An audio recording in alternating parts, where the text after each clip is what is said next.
Good morning and happy साबित आप सबों को। और नया साल मुबारक हो और बहुत सारी शुभकामनाएं आप सबों को। हम परमेश्वर पिता को धन्यवाद देना चाहते हैं कि उन्होंने हमें ये मौका दिया कि हम इस नया वर्ष में प्रवेश कर सकते हैं। और प्रोग्राम को आगे बढ़ाने से पहले चलिए हम लोग पवित्र शास्त्र से दूसरा कुरिन्थियन 5:17 को पढ़ेंगे। यहाँ लिखा है, यदि कोई मसीह में है तो वह नई सृष्टि है, पुरानी बातें बीत गई है, देखो वे सब नई हो गई। परमेश्वर इस वचन पर आशीष दे। चलिए हम परमेश्वर से दुआ करते हैं। ये हमारे परमेश्वर पिता, आपको इस वक्त हम धन्यवाद देते हैं कि आपने हम सबों को पूरे सालों भर बचाकर इस सुंदर नए साल में प्रवेश करने का तो मौका दिया है। इस वक्त हम धन्यवाद देते हैं कि आपने ये मौका दिया कि हम इस नए साल में आपकी उपासना कर सकें। इस साबत में जो कुछ भी प्रोग्राम जो रखा गया है, इस पर आपकी बरकत हो, ताकि हम सब इससे आशीर्वाद पा सकें और लोगों को भी बता सकें। पिता परमेश्वर, जहीं कहीं भी आपके नाम से काम चल रहा है, सब पर आपकी बरकत हो। हमारे जो लीडर्स जो हैं, हर एक लेवल में जो काम कर रहे हैं, प्रचारक, पादरी और जो कोई मिशनरीज हैं, सबको आपकी आशीर्वाद हो। और एक बार हम अपने आप को आपके हाथों सौंपते हैं। पिता परमेश्वर, दिन भर हमारे संग साथ हो और जो कोई प्रोग्राम में हम भाग लेते हैं, इस पर आपकी आशीर्वाद हो, ताकि हम सब पवित्र आत्मा से तृप्त होकर आपकी राहों में चलने वाले बन सके। हम सब पापी हैं पिता परमेश्वर, पाप गुनाह को क्षमा कर। इस छोटी सी विनती को हमने यीशु मसीह के नाम से मांगा है, इसे तू सुन और ग्रहण कर। आमीन।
अब्राहम लारू संयुक्त राज्य अमेरिका का एक चरवाहा है और लकड़हारा है। बस जानता था कि उसे एशिया में खुशखबरी लेकर जाना है।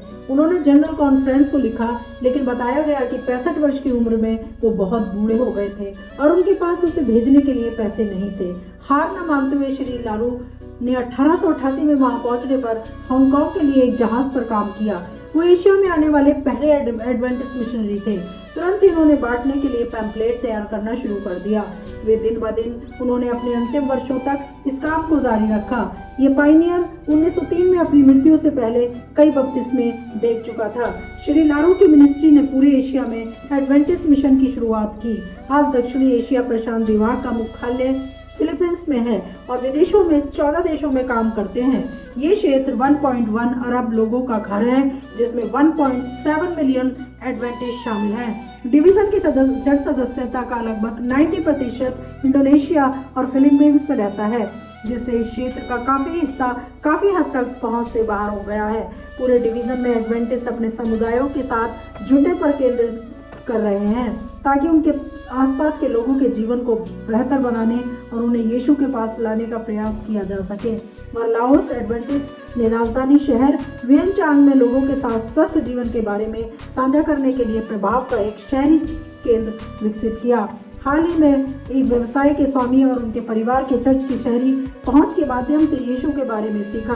परिवार ने बपतिस्मा के माध्यम से अपना जीवन यीशु को समर्पित करने का फैसला किया और हाल ही में उन्होंने एडवेंटिस्ट पादरियों को अपनी मूर्तियों के आकर्षण और पूर्व पूजा की वस्तुओं को हटाने के लिए एक अनुष्ठान करने के लिए आमंत्रित किया है, क्योंकि वे खुद को पूरी तरह से यीशु के सामने आत्मसमर्पण करना चाहते हैं। ये बपतिस्मा वियनचैंग में शहरी माध्यम और उच्च वर्ग के लोगों के लिए आशा के संदेश को साझा करने के लिए एक नई सफलता का प्रतीक है, जिनके साथ अतीत में जुड़ना मुश्किल रहा। एडवेंटिस्ट के पास भविष्य के लिए एक मोबाइल बुक शॉप जैसी रोमांचक योजनाएं हैं, जो एडवेंटिस्ट किताबें और अन्य स्वास्थ्य और जीवन शैली संसाधनों को समुदाय में लाने के लिए एक मिनी वैन का उपयोग करेंगी। युवा भी इसमें शामिल होने के लिए उत्साहित है। उन्होंने उपस्थित लोगों के साथ दोस्ती बनाने के लिए खेल समूह और सामाजिक समारोह की स्थापना की है। वियनचांग में चर्च के सदस्य भी जनता को मुफ्त अंग्रेजी संगीत और मल्टीमीडिया कक्षाएं देने की योजना बना रहे हैं। कृपया इन प्रयासों के लिए प्रार्थना करें, जो एडवेंटिस्ट को अपने आसपास के लोगों से जुड़ने और उनके जीवन को बेहतर बनाने की अनुमति देगा। इस तरह के प्रदेशों के लिए 1040 विंडो में प्रार्थना करें। एडवेंटिस्ट मिशन का समर्थन करने के लिए धन्यवाद।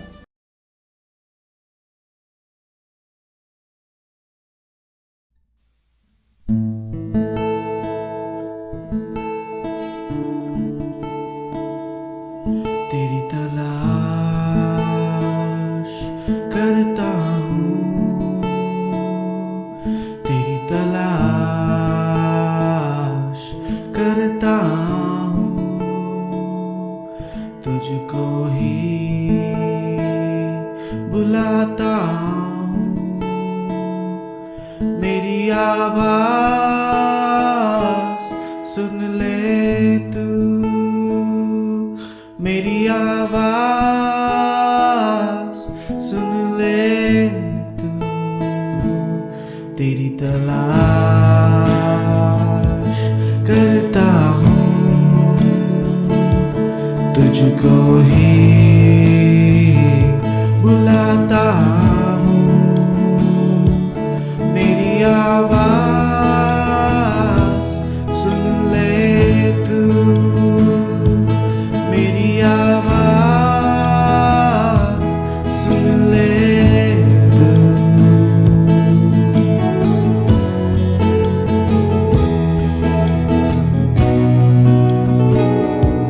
तू ही मेरी प्यार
बुलाता हूँ, मेरी आवाज सुन ले तू, मेरी आवाज सुन ले तू।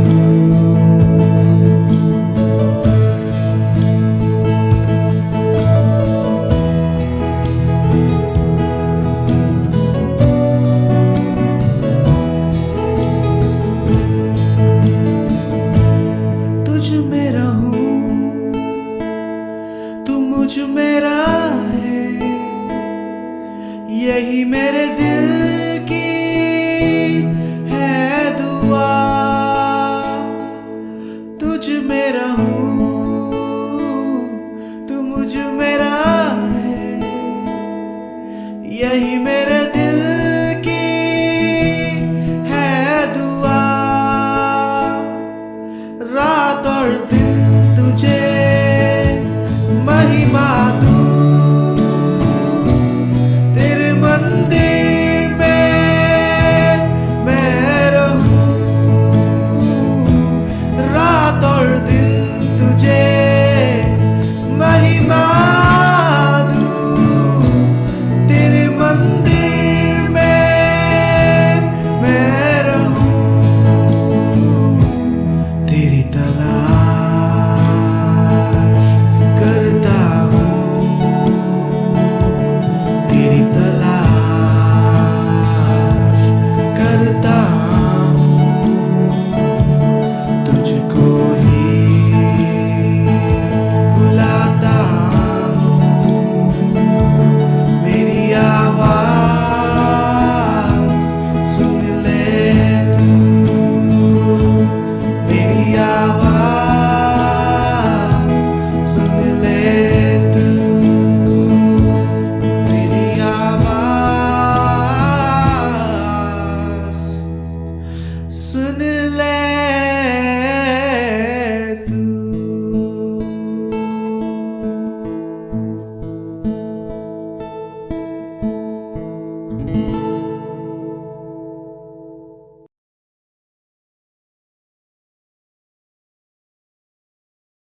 अजीज़ों, एक बार फिर से आपका स्वागत है और हम बहुत खुश हैं आज 2022 के साल में, नए वर्ष में मैं आप सबका हार्दिक स्वागत करती हूँ।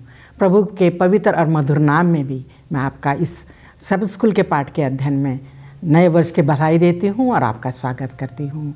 मैं स्वागत करना चाहती हूँ हमारे अजीज़ हैं पास्टर फ्रैंकलिन फ्रांसिस, मैं आपका भी स्वागत करती हूँ। पास्टर आराध भारती, आपका भी मैं स्वागत करती हूँ। परमेश्वर के भी बहुत ही शुक्रगुजार हैं कि गुजरे साल उसने हम सबको संभाल के रखा, बीमारियों और दुख और तकलीफ़ों से निकाला और ये अवसर दिया है कि हम फिर से एक बार अपने पाठ का अध्ययन करें। इससे पहले कि हम अपने इस पहले पाठ का अध्ययन करें, मैं चाहती हूँ कि पास्टर फ्रैंकलिन हम सब के लिए दुआ करें।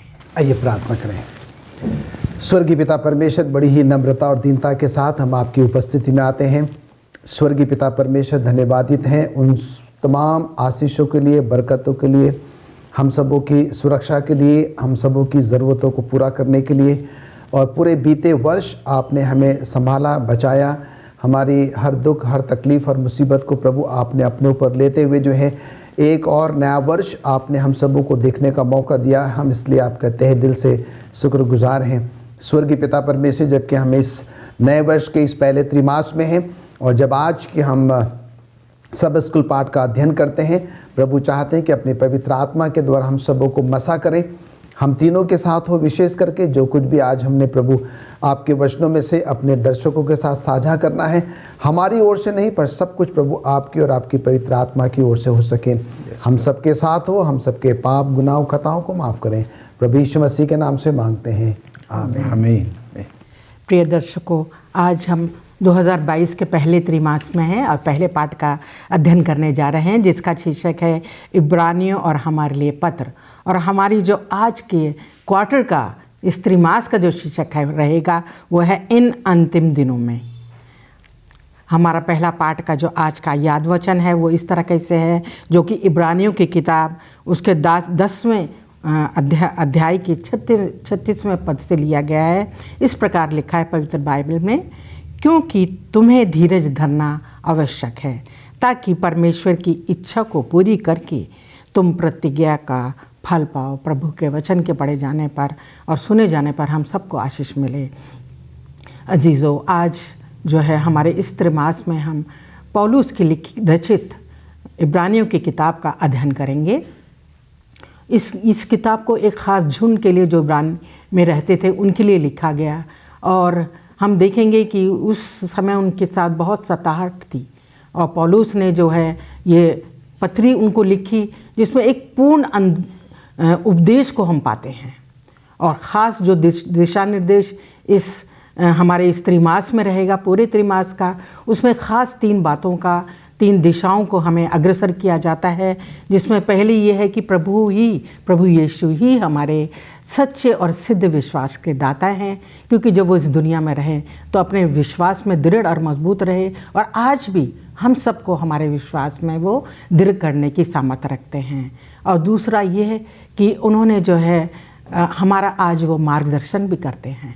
जब हम उसके पास आते हैं दुआओं में तो वो हमारा मार्गदर्शन करते हैं, और हमें साहस रखने की ज़रूरत है, और सिर्फ सच्चा भरोसा उन पर ही रखने की ज़रूरत है। उन्हीं पर अपनी नज़र जो है टिकाए रखने की ज़रूरत है, क्योंकि वही हमारे सच्चे मार्गदर्शक हैं। और तीसरा दिशा ये है कि जो हमारे सच्चे उद्धारकर्ता भी प्रभु यीशु मसीह ही हैं। जब वो दुनिया में आए, इस दुनिया में, तो उन्होंने जो हमारे पापों की खातिर अपने जीवता बलिदान, अपने जीवन का ही बलिदान हमारे पापों की खातिर दे दिया, जिसके द्वारा हमारे पापों की हमें माफ़ी मिली और हम जो है अनंत राज्य की ओर आगे बढ़ सकते हैं। इन सब बातों को ध्यान में रखते हुए ये इब्रानियों की पुस्तक में उपदेश दिए गए हैं, जो हमारे आज के विश्वासियों के लिए भी बहुत महत्वपूर्ण हैं। पौलुस चाहते हैं कि हम भी विश्वासी भी बिना खौफ खतरे के प्रभु के पर विश्वास करते हुए, बहुत सा समय आएगा जबकि हम सताहट में जाएंगे, प्रभु हमारी मदद करेगा।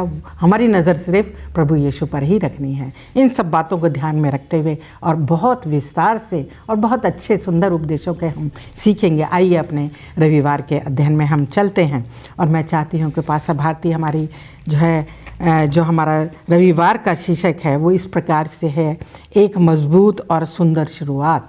और वो हमें समझाएं वह कौन लोग थे जिनके लिए इब्रानियों की किताब लिखी गई। जैसे मिसेज भारती अभी आपने बताया कि इब्रानियों की किताब जो है वो हर एक मसीह व्यक्ति के लिए, हर एक विश्वासी के लिए एक चट्टान के रूप में पौलुस रसूल ने उसे हम तमाम के लिए, और ख़ास करके इन अंतिम दिनों में रहने वाले मसीह लोगों के लिए उन्होंने खड़ा किया है।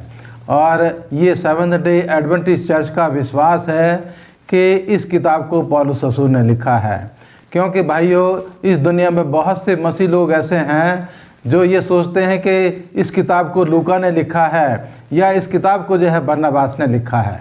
लेकिन सेवंथ डे एडवेंटिस्ट चर्च का स्टैंड ये है कि इस किताब की भाषा और इस किताब की बनावट को देखते हुए, और जो हमारे इतिहासकार, जो हमारे पुराने मसीह विचारक रहे हैं, उनके विचारों को देखते हुए सेवंथ डे एडवेंटिस्ट चर्च इस मुकाम पर पहुंचा है कि इस किताब को भी, इब्रानियों की किताब को भी पौलुस रसूल ने ही अपने अंतिम समय के विश्वासियों के लिए जो है इस किताब को लिखा है।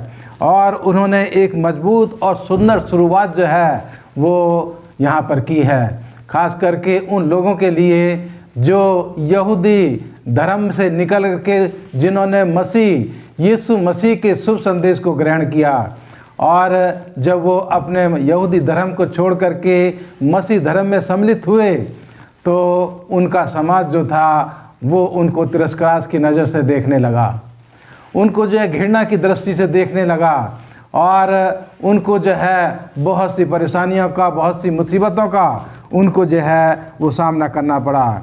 लेकिन आज हम यहाँ पर सीख रहे हैं कि इस किताब को किसके लिए लिखा गया है। मैं अपने तमाम दर्शकों को बताना चाहता हूँ कि हम अंतिम समय में रह रहे हैं, और इस किताब को पौलुस रसूल ने आरंभिक कलीसिया के लिए और मेरे और आपके लिए, अंतिम दिनों में रहने वाले लोगों के लिए इस किताब को लिखा है। और इस किताब का संदेश जो है वो मुझे और आपको यहाँ शिक्षा देता है कि हम परमेश्वर के वचन के अनुसार चलें। यहाँ इब्रानियों की किताब उसका 2 अध्याय की 1 से 4 आयत मैं अपने दर्शकों के लिए यहाँ पर पढ़ना चाहता हूँ।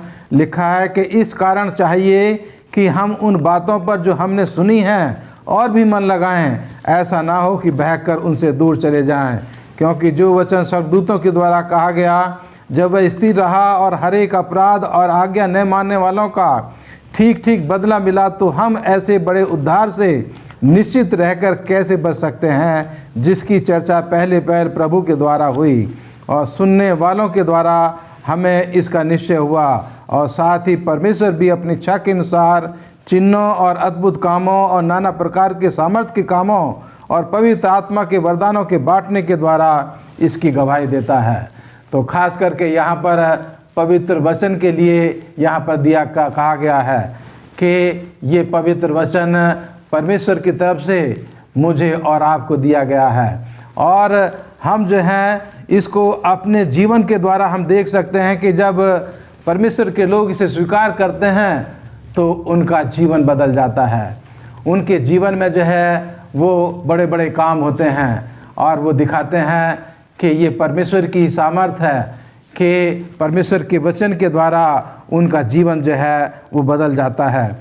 पवित्र आत्मा के द्वारा मसीह लोगों को जो है वरदान मिलते हैं, और ये इस बात का प्रमाण है कि मसीह का संदेश जो है वो जीवित और प्रबल है, शक्तिशाली है। और हम जो है यहाँ देख सकते हैं कि जिन लोगों ने प्रभु यीशु मसीह के ऊपर विश्वास किया तो उनको पवित्र आत्मा का दान भी मिला। और आज भी हम देखते हैं कि जो लोग मसीह के ऊपर विश्वास करते हैं, परमेश्वर की पवित्र आत्मा की मदद से उनका जीवन बदल जाता है। वो मसीह लोगों के बीच में, समाज के बीच में और इस दुनिया के बीच में परमेश्वर की ताकत से बड़े बड़े काम करते हैं। और जब वो संदेश सुनाते हैं तो बहुत से लोग आज भी उसे स्वीकार करते हैं और उनका जीवन भी बदल जाता है। तो अजीज़ों, ये संदेश, ये किताब, ये हिब्रू की जो पुस्तक है, ये मेरे और आपके लिए और आरंभिक कलीसिया के लोगों के लिए लिखी गई, जो दूसरे जगहों से निकल कर के, जो अंधेरी जगहों से निकल कर के मसीह यीशु के ऊपर विश्वास करते हैं और उसकी ताकत से परमेश्वर के रास्ते पर आगे बढ़ते हैं। धन्यवाद देती हूँ पास्टर भारती, आपने अपने विचारों को हमके साथ साझा किया। आइए हम सोमवार के अध्ययन में चलते हैं, जिसका शीर्षक है कठिन समय। और मैं चाहती हूँ पास्टर फ्रैंकलिन आप बताएं यीशु मसीह के लिए कष्ट सहने का क्या अर्थ है। मिसेस भारती, बड़ा ही अच्छा प्रश्न है। और प्रभु यीशु मसीह के लिए कष्ट सहने का या दुख सहने का जो है वो क्या मतलब या क्या अर्थ, क्या तात्पर्य जो है वो होता है। और हम यहाँ पर देखते हैं कि जब आप पूरी बाइबल का जब आप अध्ययन करेंगे, उत्पत्ति से लेकर प्रकाशित वाक्य तक जो है, मैं सोचता हूँ कि कहीं पर भी आपको ऐसा नहीं मिलेगा कि प्रभु यीशु मसीह के पीछे चलना, प्रभु यीशु मसीह की इच्छा के अनुसार जीवन यापन करना जो है कोई एक फूलों की सेज है। और हम यहाँ पर देखते हैं कि संत पौलुस जो है उस समय की बात हमारे साथ साझा करना चाहता है। और हम देखते हैं कि वो ये कहता है कि जब लोगों ने क्या किया, कलीसिया में जो है वो जुड़ना शुरू किया, शामिल होना जो है वो शुरू किया, उन लोगों के लिए सब कुछ बहुत अच्छा वो नहीं था। और हम यहाँ पर देखते हैं कि उन लोगों को जो है उन सारी दुखों का, संघर्षों का, कष्टों का, क्लेशों का, परेशानियों का जो है वो सामना जो है वो करना पड़ा। और हम यहाँ पर देखते हैं कि उस समय के जो नेतागण होते थे, जो अधिकारीगण होते थे, तो कई बार उन लोगों ने क्या किया, हमारे ही अपने मसीहों को जो है वो जेल में डाल दिया, उनको आग के जो है वो हवाले कर दिया, और बिना किसी सबूत के, बिना किसी प्रमाण के क्या कर दिया, उनको जो है वो दंडित भी जो है वो किया। और हम यहाँ पर देखते हैं कि आप अगर प्रेरितों के काम उसका 16वां अध्याय 22 और 23 को आयत को पढ़ेंगे तो हम यहाँ पर देखते हैं कि संत पौलुस को और सिलास को जो है क्या कर दिए गए, उनके कपड़े जो है वो फाड़ दिए गए और उनको जो है वो मारा पीटा जो है वो गया। तो कहने का मतलब यहाँ पर एक बड़ी शुरुआत से हम देख रहे हैं कि कैसे जब लोगों ने यीशु मसीह पर विश्वास करना शुरू किया, उसको ग्रहण करना शुरू किया, तो सब कुछ जो है वो इतना आसान जो है वो नहीं था। अगर आप इब्रानियों की पत्री उसका 11वां अध्याय उसके 25वें आयत में पढ़ते हैं तो यहाँ पर हम देखते हैं कि मूसा के पास वो अच्छा मौका था कि वो फिरौन के उस सिंहासन में रह सकता था, उस राजमहल में जो है वो रह सकता था, पर उसने क्या किया, वो नहीं चुना। पर क्योंकि वो प्रभु यीशु मसीह के पीछे चलना चाहता था और फिर मूसा ने अपमान लज्जा को जो है वो चुना। और हम यहाँ पर देखते हैं कि आगे जाके हम मूसा को जो है मूसा के बारे में हम पढ़ते हैं जो कि सबसे नम्र व्यक्ति जो है वो गिना जाता है। बताया जाता है कि यीशु मसीह के जी उठने के 20 साल के बाद जो है एक ऐसा रोमी नेता जो है जिसके बारे में कहा जाता है, जिसका नाम है टैसिटस, उनका ये मानना था कि ये जो मसीह लोग हैं ये क्या करते हैं, सिर्फ अपने ही मसीहों से जो है प्यार करते हैं, अपने ही मसीहों के प्रति उनका जो है वो लगाव है, और दूसरे जो गैर मसीह लोग हैं उनको क्या है कि उतनी वो अहमियत जो है वो नहीं देते हैं और उनको उनसे क्या करते हैं वो नफ़रत जो है वो करते हैं। और मैडम अब मैं आपके सवाल पर आता हूँ। आपने कहा कि यीशु मसीह के लिए कष्ट सहने का क्या अर्थ होता है। जैसे मैंने चंद बातें आपके साथ साझा करी है, और वो ये है कि यीशु मसीह के पीछे चलने का जो अर्थ होता है वो एक इतना आसान नहीं है, अब फूलों की सेज नहीं है। और हम यहाँ पर देखते हैं कि जब आप यीशु मसीह के पीछे चलने के लिए निर्णय ले लेते हैं, आप प्रतिज्ञा कर लेते हैं, तो उसमें आपको जो है दुख है, तकलीफ़ है, मुसीबत है, बीमारी है, परेशानी है, संकट है, क्लेश है, लोग आपको अपमानित करेंगे, लोग आपको मारेंगे, पीटेंगे, और वो सब कुछ हमने जो है वो बाइबल में भी जो है वो पढ़ा है। पर आज के परिवेश में भी जो है मैडम हम ये सारी बातों को जो है वो देखते हैं। आज के समय में जब हमारे मसीह लोग जो है सुसमाचार का प्रचार करते हैं, लोगों को परमेश्वर के वचन के बारे में बताते हैं, तो लोगों को बिना किसी कारणवश क्या किया जाता है, या तो जेल में डाल दिया जाता है, या उनको दंडित कर दिया जाता है, उनको लज्जित किया जाता है, और उसके साथ ही साथ जो है उनको मारा पीटा भी जो है वो जाता है। पर हम यहाँ पर देखते हैं कि बाइबल जो है हमें ये बताती है कि ये सब कुछ थोड़े समय का है। जो कुछ भी हम प्रभु यीशु मसीह के लिए सहते हैं, और वो समय बहुत शीघ्र आने वाला है कि उसका जो प्रतिफल है परमेश्वर के द्वारा जो है वो हमें और आपको जो है वो दिया जाएगा। तो कहने का मतलब यहाँ पर ये, जब हम प्रभु यीशु मसीह के लिए दुख, तकलीफ, मुसीबत, परेशानियाँ का सामना करते हैं, सहते हैं, तो वो हमें ताज, वो हमें मुकुट मिलेगा, और जो कि अनंत काल का होगा। और इसलिए हमें इससे डरने, घबराने और परेशान होने की ज़रूरत नहीं है। अभी पास्टर भारती ने हमको बताया कि परमेश्वर का ये वायदा है कि परमेश्वर हमेशा हमारे साथ है, उन तमाम कठिन समय में भी जो है परमेश्वर हमें कभी भी अकेला नहीं छोड़ता। जी, शुक्रगुजार हैं कि वो हमारे हमेशा समर्थी है हमारी हिफाजत करने में। आइए हम मंगलवार का अध्ययन है जिसका शीर्षक है बीमारी, और मैं चाहती हूँ पास्टर भारती हमें इस बात के पर रोशनी डालें। मसीही लोग आज चुनौतियों का सामना करते हैं, वो कैसे उनको जो है प्रोत्साहन मिले कि वो उन चुनौतियों का सामना अच्छे से कर सकें। जैसे कि अभी मिसेज भारती ने ये सवाल जो है हम तमाम के लिए पूछा है कि मसीह लोग अपनी चुनौतियों का किस तरह से सामना कर सकते हैं, और अभी पास्टर फ्रैंकलिन ने जो है यीशु मसीह का उदाहरण दे करके हमें यहाँ समझाया है कि यीशु मसीह ने भी अपने जीवन में परेशानियों का सामना किया, परीक्षाओं का सामना उन्होंने किया। और यहाँ जो है इब्रानियों की किताब उसके 2 अध्याय की आखिरी आयत जो 18 आयत है उसमें साफ तरीके से लिखा है कि क्योंकि जब उसने परीक्षा की दशा में दुख उठाया तो वह उनकी भी सहायता कर सकता है जिनकी परीक्षा होती है। तो यहाँ खुदावंद यीशु मसीह के जीवन को मेरे और आपके लिए एक उदाहरण के रूप में यहाँ पर रखा गया है, और हम यीशु मसीह के जीवन के द्वारा हम सीख सकते हैं कि उसने भी दुख और परेशानियाँ उठाई, उसने भी जब वो इस दुनिया में था तो उसने भी चुनौतियों का सामना किया। और आज जो है मैं बताना चाहता हूँ कि जो मसीह को ग्रहण करते हैं उनके सामने भी चुनौती आती हैं। और जैसे हम सीख रहे हैं कि जो हमारी प्रारंभिक कलीसिया थी, जब वो जो है मसीह के पीछे चलने लगी तो उनको भी समाज के लोगों ने उनको सामने बहुत सारी दुविधाएं, परेशानियां उनके सामने खड़ी की, और उनको भी काफ़ी दुख और परेशानियों का सामना करना पड़ा। लेकिन आज जो है हम सीख रहे हैं कि हमारा एक सहायक है, हमारी एक मदद करने वाला है, और वो है खुदावंद यीशु मसीह, कि जब उसने इस दुनिया में रहते हुए चुनौतियों का सामना किया उसने जो है वो परीक्षा सही और उन परीक्षाओं में उन्होंने दुख उठाया, तो वो मेरी और आपकी भी मदद करने के लिए वो तैयार है। इसलिए पौलुस रसूल जो हैं वो इस किताब को उन लोगों के लिए लिखते हैं जो परेशानियों में पड़ कर के निराश हो चुके थे, जो हिम्मत हार चुके थे।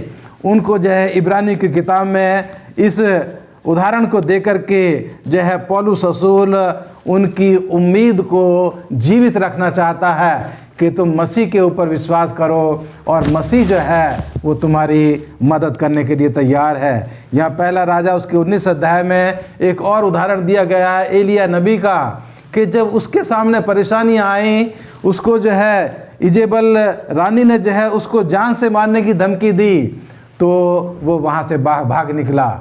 यानी कि इस कहानी में अगर आप देखेंगे तो यहाँ पर पाया जाता है कि एलिया नबी जो परमेश्वर का जन था, जब उसके सामने चुनौतियाँ आईं तो वो घबरा गया, वो डर गया, और उस डर की वजह से उसका विश्वास भी जो था वो कुछ कमज़ोर हो गया और वो वहाँ से भाग निकला। लेकिन जब वो भागते भागते जो है एक झाऊ के पेड़ के नीचे जाकर के बैठा थक करके, तो परमेश्वर ने वहाँ उसकी मदद की। उसको जो है खाने के लिए रोटी, पीने के लिए पानी परमेश्वर ने उसके लिए इंतजाम किया और उसको कहा कि तू ये खा पी और सामर्थी हो जा, क्योंकि तुझे बहुत लंबा सफ़र अभी तय करना है।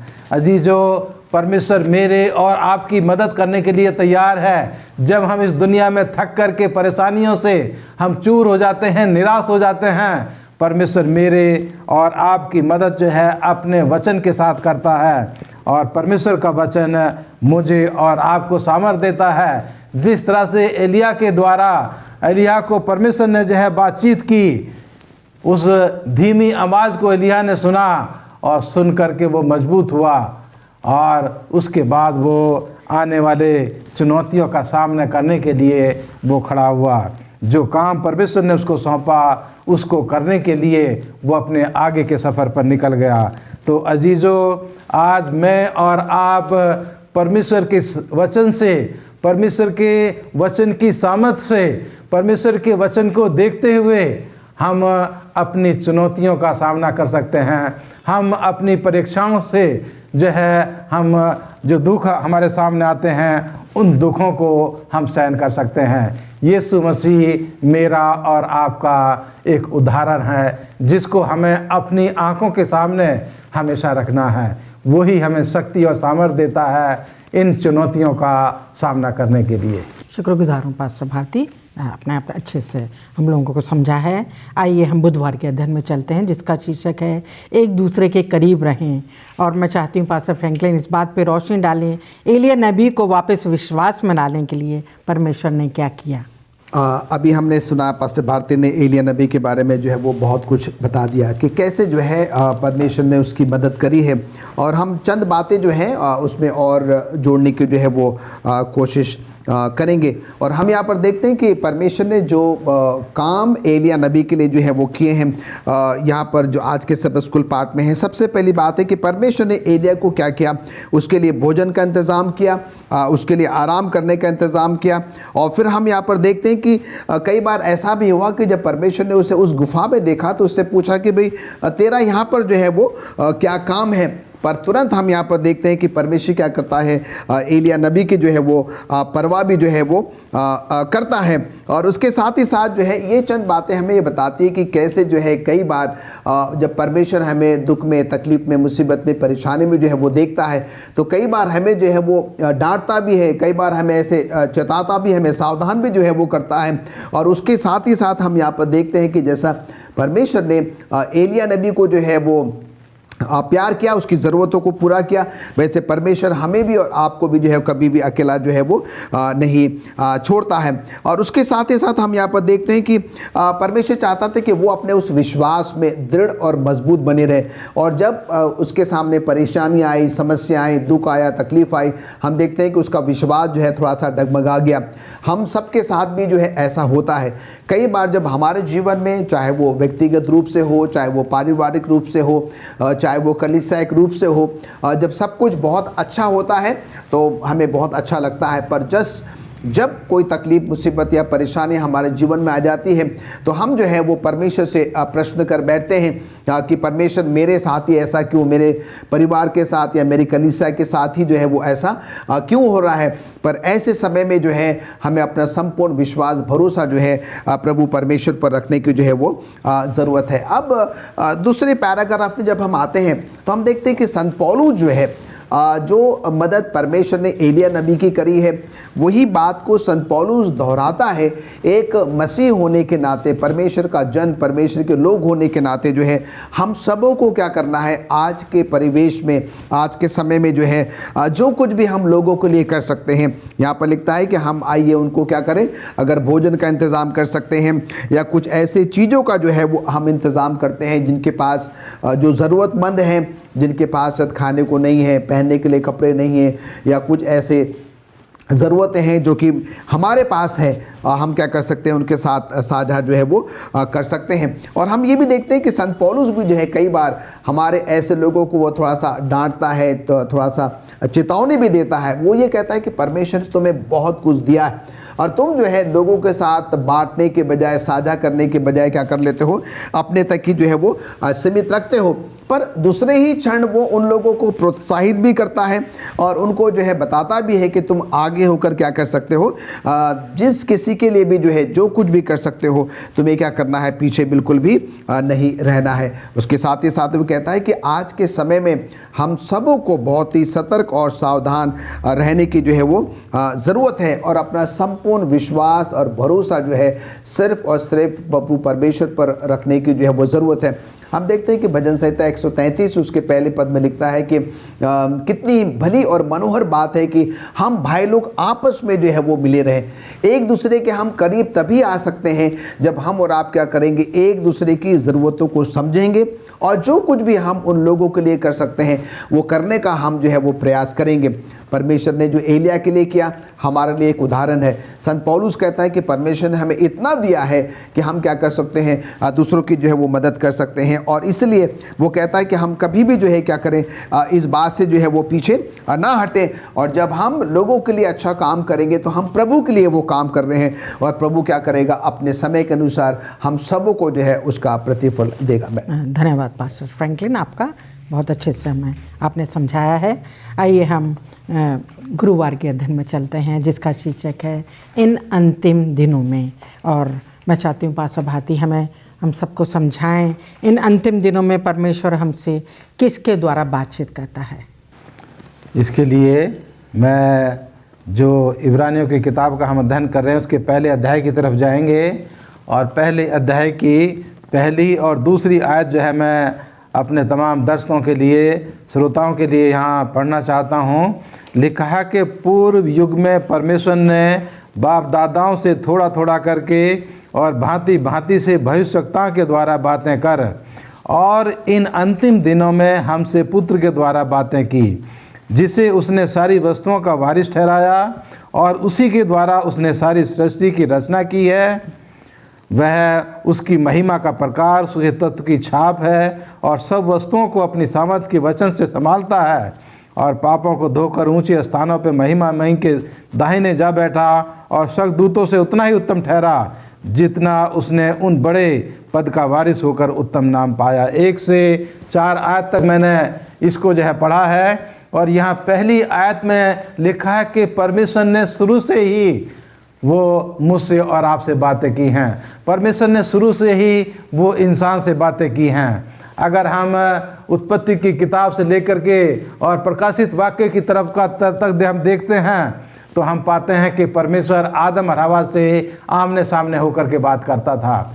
लेकिन जब गुनाह आया, गुनाह की दीवार जो है वो बीच में आ गई तो परमेश्वर की आवाज़ केवल हमारे कानों तक पहुंचती थी और परमेश्वर ने जो है अपने फरिश्तों के द्वारा, वो परमेश्वर ने अपने स्वर्गदूतों के द्वारा मुझसे और आपसे बातें की। परमेश्वर ने जो है जो महायाजक होता था उसके छाती के दोनों तरफ जो पत्थर लगे रहते थे थूरमियों में, यूं ही हम उसके द्वारा जो है परमेश्वर ने हमसे बातें की और परमेश्वर ने अपनी इच्छा को इंसान के सामने जो है वो जागृत किया। परमेश्वर जो है वो चिट्ठी डालने के द्वारा भी अपनी इच्छा को वो इंसानों को दिखाता है। और इन अंतिम दिनों में परमेश्वर ने अपने नबियों को भेज करके, कितने नबियों का जो है यहाँ पर जिक्र किया गया है, उन नबियों के द्वारा परमेश्वर ने मुझसे और आपसे बातें की। लेकिन इन आखिरी दिनों में परमेश्वर ने अपने बेटे खुदावंद यीशु मसीह को मुझसे और आपसे बातचीत करने के लिए भेजा। और आज जो बिल्कुल अंतिम घड़ी हैं, इन घड़ियों में परमेश्वर अपने वचन के द्वारा मुझसे और आपसे बात करता है। ये बाइबल जो है मुझसे और आपसे बातचीत करती है और मुझे और आपको जो है ये संदेश देती है कि हम जो हैं वो इस्राएलियों की तरह मुल्क कनान के बॉर्डर पर हैं। हम जो ज़मीनी जो मुल्क कनान देश था, हम उसकी सीमा पर खड़े हैं। आज उस स्वर्गीय कनान के सीमा पर मैं और आप खड़े हुए हैं।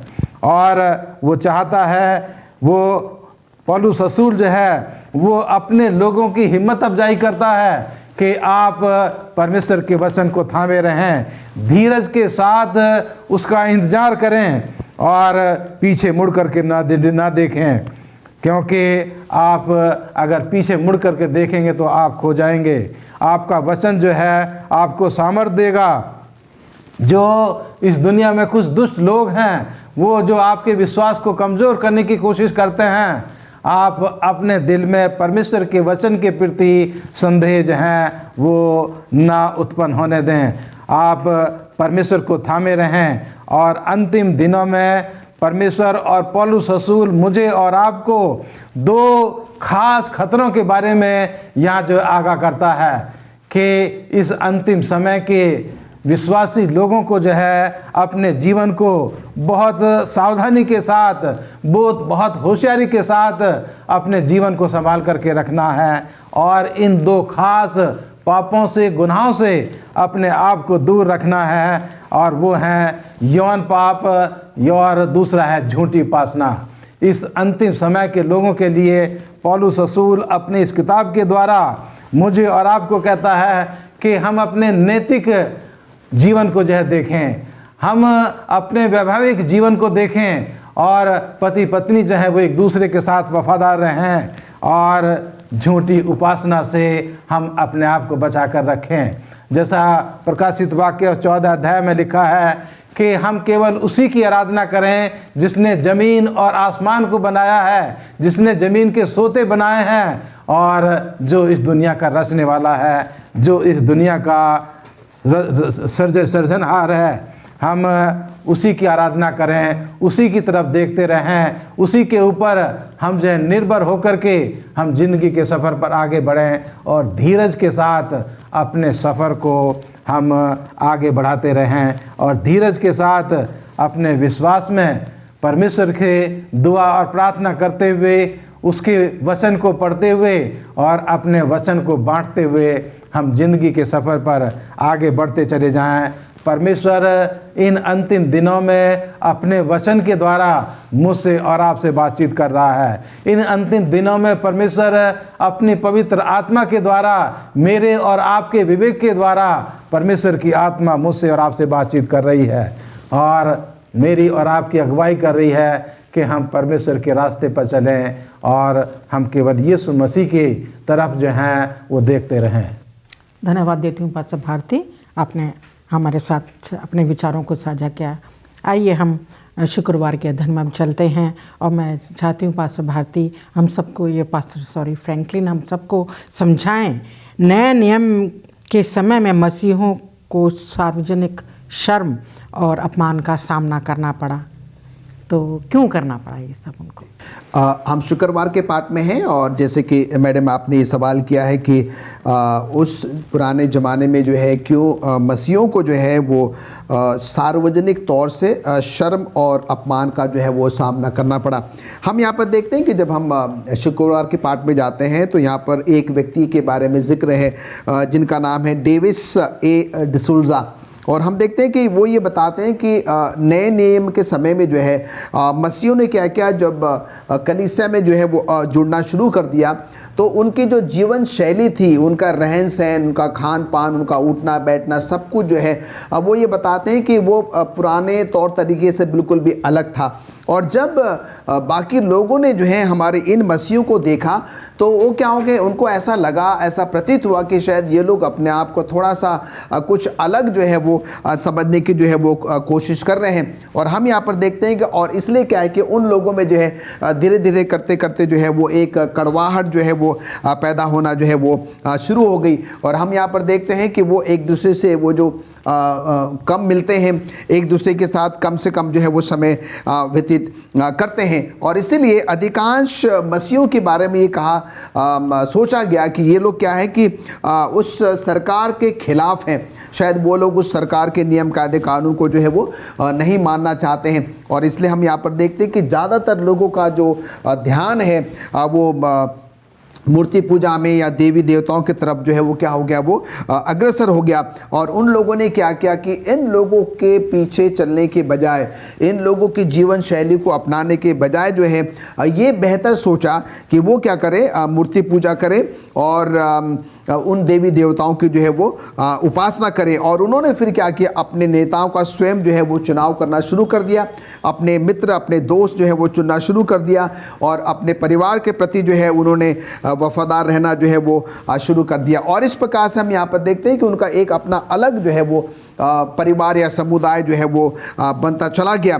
और ये सारी बातें हैं मैडम, जिसकी वजह से क्या हुआ कि बाकी गैर मसीह लोगों ने ये सोचा कि ये जो मसीह लोग हैं शायद ये अपने आप को थोड़ा सा बेहतर या अच्छा जो है समझ रहे हैं, और उसके वजह से जो है उनको शर्म और जो है वो अपमान का जो है वो सामना करना पड़ा। और हम यहाँ पर देखते हैं कि कई बार ऐसा भी हुआ कि उनको ये प्रतीत हुआ कि ये जो मसीह लोग हैं क्या है कि वो अपनी मर्जी जो है वो पूरा करने की कोशिश करते हैं और वो बाकी लोगों के बिल्कुल भी क्या है वो खिलाफ हैं, रोमी सरकार के जो है वो खिलाफ हैं। पर हम यहाँ पर देखते हैं कि संत पौलुस जो है हमें आज के पाठ से ये समझाने की, ये बताने की जो है वो कोशिश कर रहा है कि इन सारी बातों की जो दवा है, जो औषधि है, वो सिर्फ और सिर्फ प्रभु परमेश्वर के पास है। हमने ये भी सीखा है कि मसीहों को जो है इन सारी बातों का जो है वो सामना करने का, और ये कोई आश्चर्य वाली बात नहीं है। पास्टर भारती ने थोड़ा समय पहले बताया था कि मसीह ने स्वयं जो है वो दुख उठाया, और अगर मैं और आप अगर प्रभु यीशु मसीह के लिए दुख उठा रहे हैं तो कोई आश्चर्य की बात नहीं है। ये सब कुछ जो है मुझे और आपको क्या करना होगा, सहन करना होगा। पर हम यहाँ पर देखते हैं कि संत पौलुस कहता है कि इन सारी बातों की जो औषधि है, जो दवा है, वो सिर्फ और सिर्फ जो है वो प्रभु यीशु मसीह के पास है। जब कभी भी मैं और आप अपने आप को खोया हुआ महसूस करते हैं, परेशान महसूस करते हैं, कुछ हमारे जीवन में कुछ ऐसा घटता है जहाँ पर कि हमें ऐसा प्रतीत होता है कि हम अब बिल्कुल भी जो है वो अकेले हैं, हम असफल हो रहे हैं, और ऐसे समय में संत पौलुस कहता है कि हमें प्रभु परमेश्वर के पास जाने की ज़रूरत है। बड़े विश्वास के साथ परमेश्वर से प्रार्थना करने की ज़रूरत है, और उसी विश्वास में प्रभु की जो है वो सेवा टहल करने की जो है वो ज़रूरत है। हमें इन सारी परिस्थितियों से जो है अब वो डरना घबराना, परेशान जो है अब वो नहीं होना चाहिए। क्यों? क्योंकि अभी हमने ये सीखा है कि परमेश्वर जो है, परमेश्वर का ये वायदा है कि परमेश्वर जो है वो हमें और आपको कभी भी जो है वो नहीं छोड़ता है, और निरंतर जो है उसका अनुग्रह जो है वो हम सबों पर जो है वो बनाए रखता है। अगर हम अपने आप को चिंता में, निराशा में जो है वो पाते हैं, तो हमें अपना संपूर्ण विश्वास और भरोसा जो है प्रभु परमेश्वर पर रखने की ज़रूरत है। संत पौलुस कहता है कि हमारा प्रेमी परमेश्वर है, वो अपने वायदे का पक्का है, वो वफादार है, और वो अपने बच्चों की जो है वो देखभाल करता है। उसे पता है कि उसके बच्चों को जो है किन किन बातों की जो है वो ज़रूरत है, और इसलिए वो अपना निरंतर वो जो अगापे प्रेम है, वो जो अनुग्रह है, वो जो शक्ति है, वो जो सामर्थ्य है, वो अपने बच्चों पर जो है वो बनाए रखता है। और वही बात मिसेस एलन जी वाइट जो है profits and Kings page number 164 और 165 में जो है इन सब बातों का जो है वो जिक्र करती है। तो कहने का मतलब मैडम ये है, इन चंद बातों का जो निचोड़ वो ये है कि कई बार हमारे जीवन में भी जो है ऐसी घटनाएं घट जाती हैं, हम शायद जो है अपने आप को बाकी लोगों से थोड़ा बेहतर महसूस करते हैं, और जो कि हमें नहीं करना चाहिए। बड़े नम्र भाव से जो है हमें प्रभु की जो है वो सेवा करनी चाहिए, और जो भी हमारे जीवन में ये दुख, तकलीफ, मुसीबत, बीमारियाँ, परेशानियाँ, संकट या क्लेश अगर आता भी है, हमें डरना और घबराना नहीं चाहिए। परमेश्वर का वादा है कि परमेश्वर जो है वो हम सबों के साथ है। शुक्रगुजार हूँ पास्टर फ्रैंकलिन आपका, और मैं शुक्रगुजारी देना चाहती हूँ पास्टर भारती आपका भी और पास्टर फ्रैंकलिन आपका, कि आपने इतना अच्छे से हमारे साथ अपने इस पौलुस के जो उपदेश हैं इब्रानी किताब में दिए गए हैं, जो कुछ आज हमने सीखे हैं, साझा किए हैं इन्होंने, और मैं धन्यवाद देती हूँ इनका कि कितने अच्छे से हमें समझाया। अजीज़ों, आपको भी मैं समझ सकती हूँ कि आपको भी आशीषें मिली होंगी, और हमें पौलुस की उपदेश से बहुत प्रोत्साहन मिलता है, क्योंकि बाइबल बताती है कि हमारे जीवन में ये सब होगा। हमारे जीवन में, आत्मिक जीवन में हमारी सफलता भी है, आशीषें भी हैं, पर असफलताएं भी हैं। सफलता पाकर हमें निश्चित नहीं हो जाना है, निश्चिंत नहीं होना है, सावधान रहना है, सचेत रहना है, और प्रभु यीशु पर ही अपना दृढ़ विश्वास को बनाए रखना है। वो हमें हमेशा जो उत्साहित करते रहेंगे अपनी पवित्र आत्मा के द्वारा, और हमारी, जैसा कि हमने सीखा, हर पल हमारी मदद करने के लिए तैयार हैं। चाहे कितनी भी परेशानियाँ, दुख, बीमारी, तकलीफ़ हमारे जीवन में आएगी, हमारे आत्मिक जीवन में हर तरह का परेशानी आएंगी, पर वो प्रभु यीशु हमारे हर पल साथ है। हमें उस पर विश्वास रखना है और अपने नज़रें उस पर ही बनाए रखनी है। आइए इन अच्छे विचार जो हमने सीखे उनके साथ मैं अपने वचन को, अपने जो आज का अध्ययन है, इसको ख़त्म करते हैं, और चाहती हूँ कि इस अंत में हम पास्टर भारती हमारे दर्शकों के लिए और हम सब के लिए भी प्रार्थना करें, ताकि हमें भी जो है हमेशा उत्साह मिलता रहे। आइए प्रार्थना करें। परमपिता परमेश्वर, इस दुनिया के सृष्टिकर्ता, हमारे मालिक, हम तेरे पास आते हैं, तेरा धन्यवाद देते हैं परमेश्वर गुजरे हुए साल के लिए, जिसमें तूने हम तमाम को संभाला, और ये नया साल दिया है कि हम परमेश्वर तमाम इस 2022 को भी देख सकते हैं।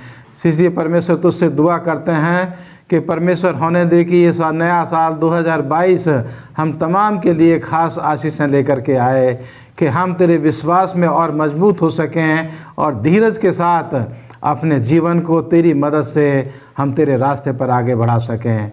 खुदावंद, तुझसे दुआ करते हैं कि तू हम में से हर एक की अगुवाई कर, हमारे तमाम दर्शकों के साथ हो, और उनको तमाम को परमेश्वर इस नए साल की आशीषें जो तूने अपनी झोली में रखी हैं परमेश्वर, हम तमाम को मिलने पाएँ। खुदावंद, हम तेरे रास्ते पर अपने जीवन को आगे बढ़ा सकें। खुदावंद, हम तमाम की अगुवाई कर, और हमारे दर्शकों के साथ हो, उनके परिवारों पर, उनकी रोजी रोटी पर, उनके बाल बच्चों पर खुदावंद तेरी कसरत से आशीष हो।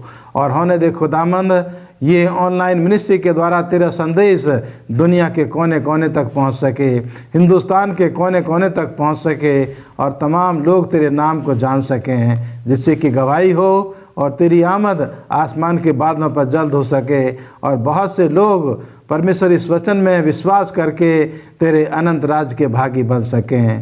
हमारी अगुवाई कर, हमारे पापों को क्षमा कर, मसीह यीशु के नाम में मांगते हैं, आमीन।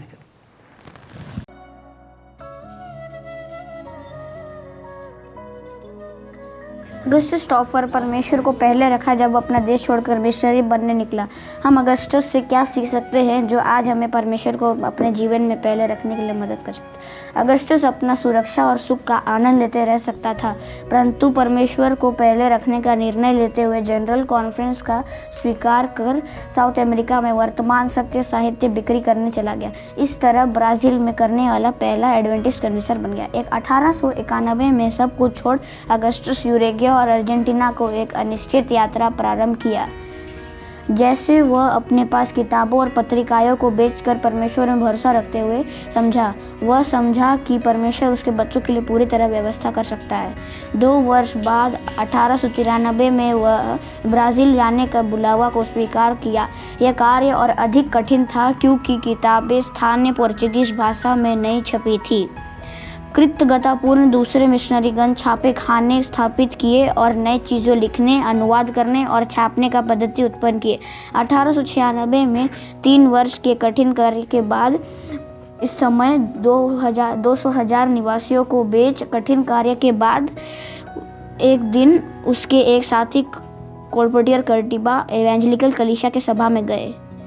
श्रीमती एना डेथरिच ऑथो जो उस सभा में आई थी, इन दो अजनबियों को ध्यान दी और जब वे फिर से दूसरी बार अगले सप्ताह आए तो वह उन्हें सुनी और जर्मन किताबें खरीदने का निर्णय की जो उन्हें प्रस्तुत करे थे यीशु का जीवन।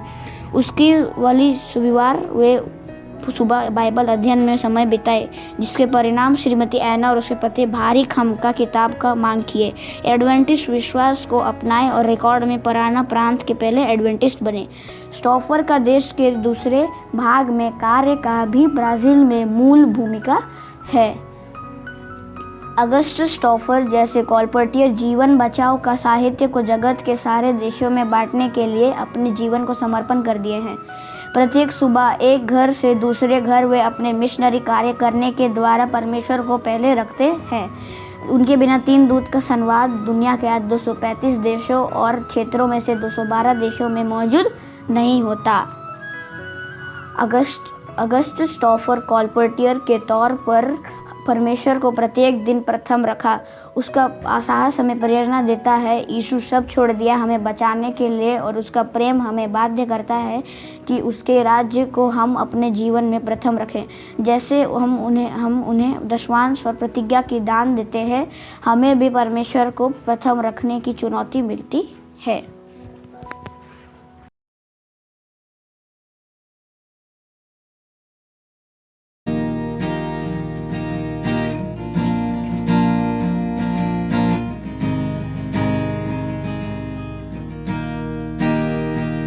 तूने पूरा किया अपना वादा खुदा, तूने पूरा किया अपना वादा खुदा, अपना इकलौता बेटा हमें बख्श दिया।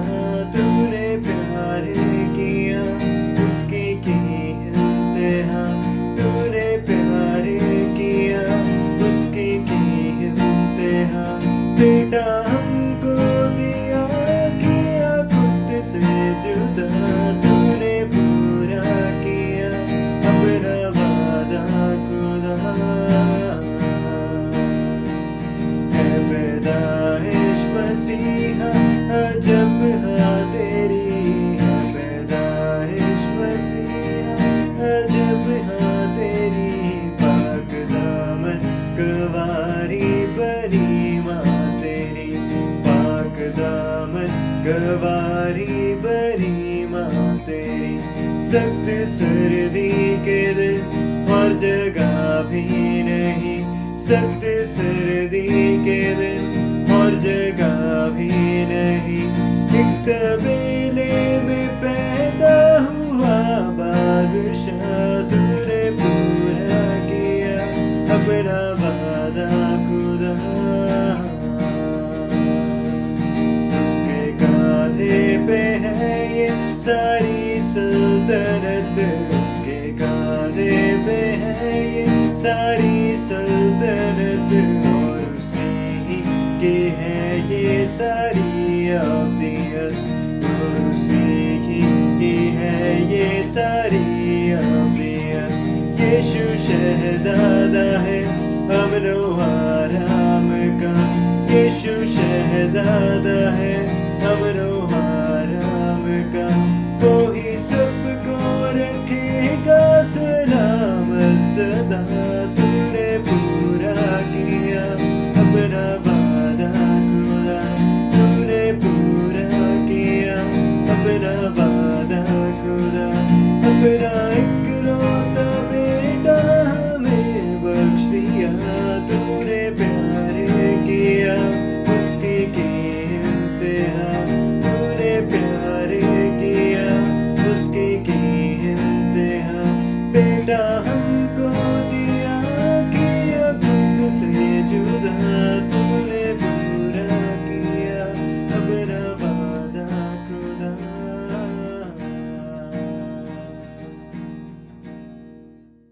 प्रिय श्रोतागण, आप सबों को यीशु मसीह का नाम में नमस्कार करता हूं। परमेश्वर का धन्यवाद करता हूं क्योंकि उसने हमें बीते साल 2021 में बहुत सारे आशीषें दी है, बहुत सारे दुख तकलीफ़ों से हमें बचाया है। हमारे बीच में हमारे कई प्रियजन नहीं रहे, हम उनके लिए दुख करते हैं, परंतु परमेश्वर की अनुग्रह से हम सब अभी जीवित हैं।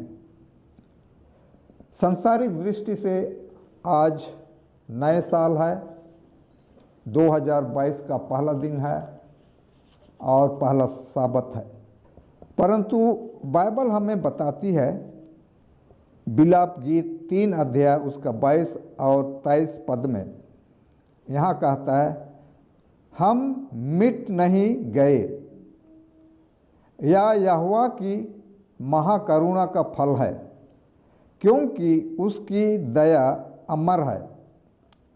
प्रति भोर वह नई होती रहती है, तेरी सच्चाई महान है। तो इस पदस्थल के अनुसार हर भोर जो है नई दिन होता है हमारे जीवन में। हमारा जिंदगी परमेश्वर का हाथ में है, हर सेकंड परमेश्वर का अनुग्रह से हम जीते हैं, इसलिए हम परमेश्वर को लाखों धन्यवाद देते हैं। शुरू करने से पहले हम लोग प्रार्थना करते हैं। पवित्र सेनाओं का यहोवा परमेश्वर, हम तेरा धन्यवाद करते हैं क्योंकि तू हमारा सृष्टि करता है, हमारा उद्धार करता है, हमारा पालनहार है, हमारा जिंदगी तेरे हाथ में है।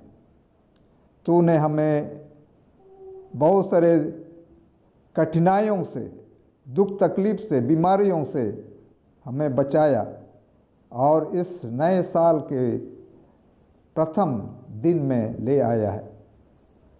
जैसे हम तेरे वचन को पेश करते हैं, तू हमें बल और ताकत दे, याद करने की शक्ति दे और हमारे श्रोतागणों का हृदय को तू तैयार कर, ताकि ये वचन उनके लिए एक आशीष का कारण हो, इससे वे आत्मिक जीवन में आगे बढ़ सके। हम सब तेरे हाथ में सौंपे जाते हैं। इस विनती को यीशु मसीह के नाम से मांगते हैं, सुन और ग्रहण कर, आमीन। तो मेरा बोलने का विषय है मसीही दौड़, क्रिश्चियन रेस। ये मिलता है 1 कुरिन्थियों 9 अध्याय उसका 24 से 27 पद में। क्या तुम नहीं जानते कि दौड़ में तो दौड़ते सब ही हैं, परंतु इनाम एक ही ले जाता है। तुम वैसे ही दौड़ो कि जीतो। और हर एक पहलवान सब प्रकार का संयम करता है। वे तो एक मुरझाने वाले मुकुट को पाने के लिए यह सब करते हैं, परंतु हम तो उस मुकुट के लिए करते हैं जो मुरझाने का नहीं। इसलिए मैं तो इसी रीति से दौड़ता हूँ, परंतु बेठिकाने नहीं। मैं भी इसी रीति से मुक्कों से लड़ता हूँ, परंतु उसकी नाई नहीं जो हवा पीटता हुआ लड़ता है, परंतु मैं अपनी देह को मारता कूटता और वश में लाता हूँ। ऐसा ना हो कि औरों को प्रचार करके मैं आप ही किसी रीति से निकम्मा ठहरूं। तो यहाँ पर पौलुस प्रेरित हमें मसीह जीवन में उन्नति करने के लिए सलाह देता है। कैसे हम मसीह दौड़ में दौड़ें कि हम उस लक्ष्य तक पहुँचें और इनाम पाएं। मसीह जीवन को दौड़ से तुलना करता है। जितने कोई मसीह को उद्धारकर्ता ग्रहण किए हैं, सभी इस दौड़ में शामिल हैं। पौलुस प्रेरित उन खेलों का जिक्र करता है जो कुरिन्थ के लोग परिचित थे, और ये खेल हर 4 साल में आयोजित किया जाता है। और ये खेल इस प्रकार हैं: दौड़ या स्पर्धा, मुक्केबाज, कुश्ती, डिस्कस थ्रो। इन 4 खेलों में से 2 खेल को पौलुस प्रेरित उदाहरण के लिए लेता है। वो है दौड़ या स्पर्धा और मुक्केबाज। हर एक पहलवान सब प्रकार का संयम रखता है। वह अपनी शारीरिक इच्छा को कमज़ोर, वह शारीरिक और वह ऐसे चीज़ों को लेने से इनकार करता है जो शरीर पर और दिमाग पर कमज़ोर लाता है, बीमारी पैदा करता है। कौन सी चीज़ें हैं जो हमारे शरीर को कमज़ोर करता है और शरीर में बीमार उत्पन्न करता है? वे ये हैं: शराब, तंबाकू, ड्रग, ऐश आराम का जीवन इत्यादि। प्रत्येक दिन घंटों अभ्यास करता है। हर खिलाड़ी, पहलवान जो है, हर दिन अभ्यास करता है, कठिन परिश्रम करता है, इस मकसद से कि वह इनाम प्राप्त करे। प्रत्येक प्रतियोगी इनाम जीतने के लिए कठिन परिश्रम करते हैं। कोई भी सुस्त या उदास नहीं दिखाई देता, सभी फुर्तीले और खुश दिखाई देते हैं। इसी तरह मसीह दौड़ में भी तैयारी की ज़रूरत है। हमें भी संयम की अत्यंत आवश्यकता है। हम यहाँ पर कुछ बिंदुओं को आपके सामने पेश करता हूँ जो हमारे इस मसीह दौड़ में बाधा डाल सकते हैं। नंबर 1, हमारा शारीरिक स्वास्थ्य अच्छा होना चाहिए और हमें भी उन चीज़ों का सेवन नहीं करना है जो हमारे शरीर को बिगाड़ते हैं, कमज़ोर करते हैं और बीमारी लाते हैं। और उन अच्छे चीज़ों पर भी हमें संयम रखना है। तो सब प्रथम हम देखते हैं, यहाँ पर लिस्ट में है जो हमारा शरीर को बिगाड़ते हैं, बीमारी पैदा करते हैं। वे ये हैं: शराब, तंबाकू, बीड़ी, सिगरेट, पान, गुटखा, चाय, कॉफ़ी, ड्रग इत्यादि। अच्छा भोजन पर भी संयम बरतना है। हिसाब से ज़्यादा खाने से बीमार होने की संभावना होती है। सिस्टर वाइट एवेंजलिज्म पुस्तक पृष्ठ 266 में कहती है, चाय, कॉफ़ी, तंबाकू, शराब के लिए अप्राकृतिक भूख असंयमी है। जीवन और स्वास्थ्य के नियम के साथ लड़ाई है। इन वर्जित चीज़ों के साथ प्यार करना पाप है। तो यहाँ पर सिस्टर वाइट हमें बताती है कि इन चीज़ों से प्यार करना, नशीली चीज़ों से प्यार करना पाप है। पहला कुरिन्थी 6:19-20 में कहता है, हमारा शरीर परमेश्वर का मंदिर है। परमेश्वर ने ये शरीर हमें दिया है और कहता है कि मैं तुम्हें दाम देकर मोल लिया हूँ। ये शरीर हमारा नहीं है, इसलिए इसे हमें अशुद्ध करने का हक नहीं है। इसे शुद्ध रखना है ताकि परमेश्वर का महिमा हो। स्वास्थ्य के नियम भी हमें पालन करना आवश्यक है। हमारा बोली वचन भी हमारे इस मसीही दौड़ में बाधा डाल सकते हैं। हम किस तरह का वचन बोलते हैं, हमारा सोच विचार कैसा है। तो आइए हम लोग कुछ पदस्थलों को पढ़ेंगे। पहला है इफिसियों की किताब 4 अध्याय उसका 29 से 32।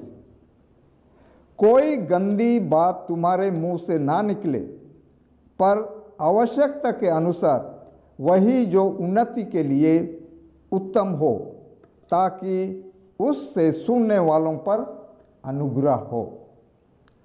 और परमेश्वर के पवित्र आत्मा को शोकित मत करो, जिससे तुम पर छुटकारे के दिन के लिए छाप दी गई है।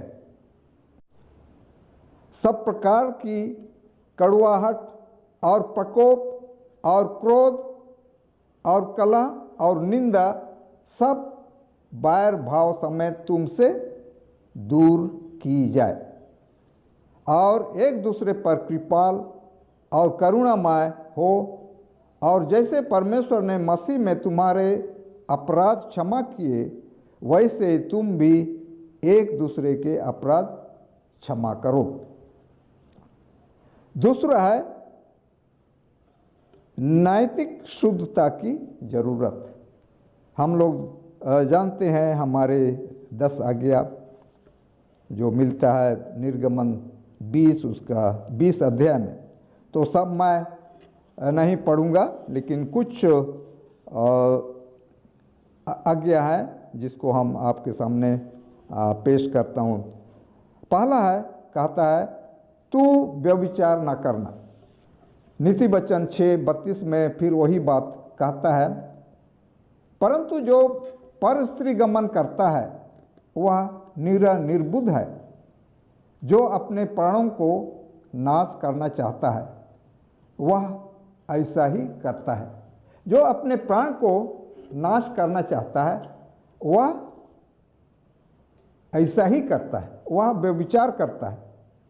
फिलिपियों की पत्री 4:8 में कहता है, निदान है भाइयों, जो बातें सत्य हैं और जो बातें आदरणीय हैं और जो बातें उचित हैं, जो बातें पवित्र हैं, जो बातें सुहावनी हैं और जो बातें मन भावनी हैं, निदान जो सद्गुण और प्रशंसा की बातें हैं, उन्हीं पर ध्यान लगाया करो। तो हमारा बोली वचन ऐसा होना चाहिए कि परमेश्वर का महिमा हो और लोगों को भी लोग भी प्रशंसा करें। तीसरा बिंदु है हमारा मसीही विवाह।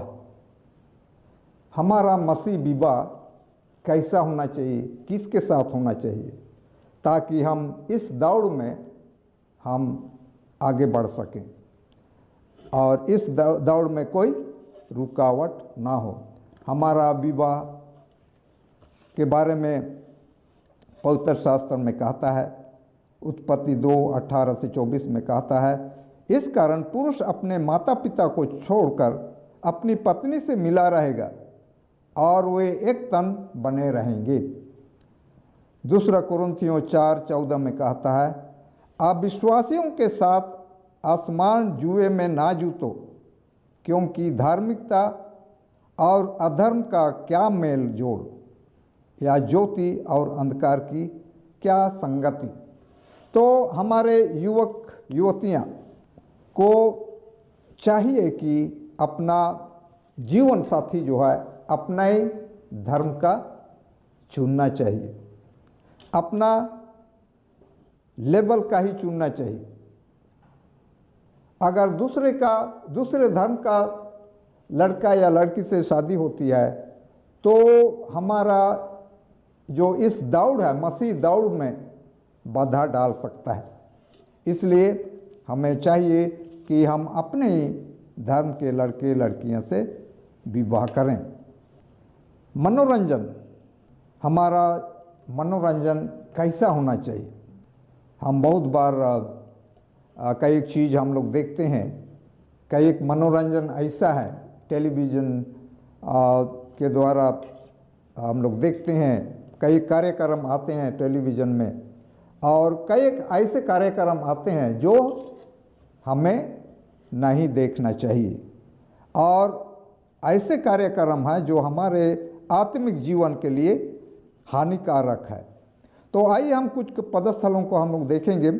रोमियों की पत्री 12 उसका 2 पद में इस तरह कहता है, और इस संसार के सदृश ना बनो, परंतु तुम्हारी बुद्धि के नए हो जाने से तुम्हारा चाल चलन भी बदलता जाए, जिससे तुम परमेश्वर की भली और भावती और सिद्ध इच्छा अनुभव से मालूम करते रहो। हमें संसार की तरह नहीं होना चाहिए। जो संसारिक लोग जो है जो करते हैं, देखते हैं, उस तरह से हमें नहीं करना है, क्योंकि हम लोग परमेश्वर के लोग हैं, इस संसार में रहते हैं, लेकिन हम इस संसार के नहीं हैं। हम जो संसार करती है, जो चाल चलती है, उस तरह हमें चाल नहीं चलना है। यौन संबंधित मैगजीन, फिल्म, संगीत जिससे परमेश्वर का महिमा नहीं होता, टेलीविज़न के कार्यक्रम जिससे जो हमारा आत्मिक उन्नति नहीं होती, इस तरह के कार्यक्रम को ना देखें। याकूब 4 उसका 4 पद में कहता है, हे व्यभिचारिणियों, क्या तुम नहीं जानती कि संसार से मित्रता करनी परमेश्वर से बैर करना है। सो जो कोई संसार का मित्र होना चाहता है, वह अपने आप को परमेश्वर का बैरी बनाता है। जो व्यक्ति संसार से मित्रता करता है, वो परमेश्वर से बैर करता है। वस्त्र और श्रृंगार, वस्त्र, श्रृंगार और आभूषण, ये भी हमारे मसीह दौड़ में बाधा डाल सकता है। यहाँ कहता है, वैसे स्त्रियां भी संकोच और संयम के साथ सुहावने वस्त्रों से अपने आप को संवारे, ना कि बाल गूंथने और सोने और मोतियों और बहुमोल कपड़ों से, पर भले कामों से, क्योंकि परमेश्वर की भक्ति ग्रहण करने वाली स्त्रियां को यही उचित भी है। तो बहुत कोई ऐसे ऐसे कपड़े पहनते हैं जो कि सामाजिक दृष्टि से अच्छा नहीं है। यहाँ पर हमें कई एक गाइडेंस दिया है कैसे हमें पहनना चाहिए। आजकल ऐसे फैशन का ज़माना हो गया, और हम बहुत सारे महिलाएं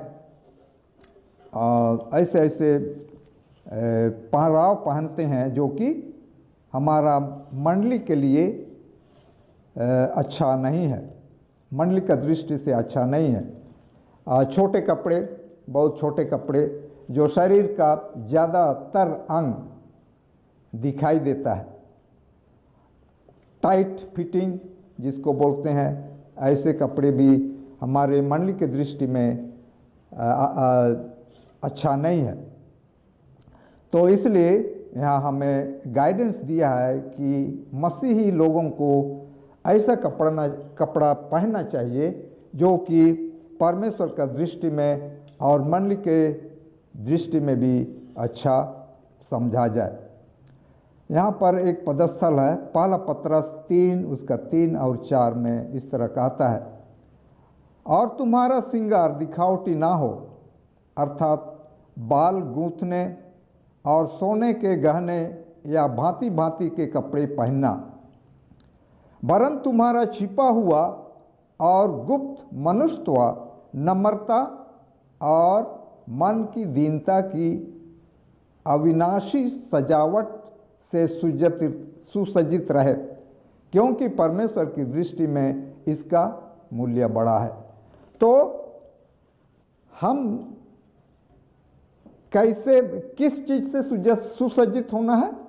यहाँ कहता है कपड़ों से नहीं, बहुमूल्य कपड़ों से नहीं, फैशन से नहीं, परंतु नम्रता, मन की दीनता, इससे सुसज्जित होना है, क्योंकि परमेश्वर यही हमसे चाहता है।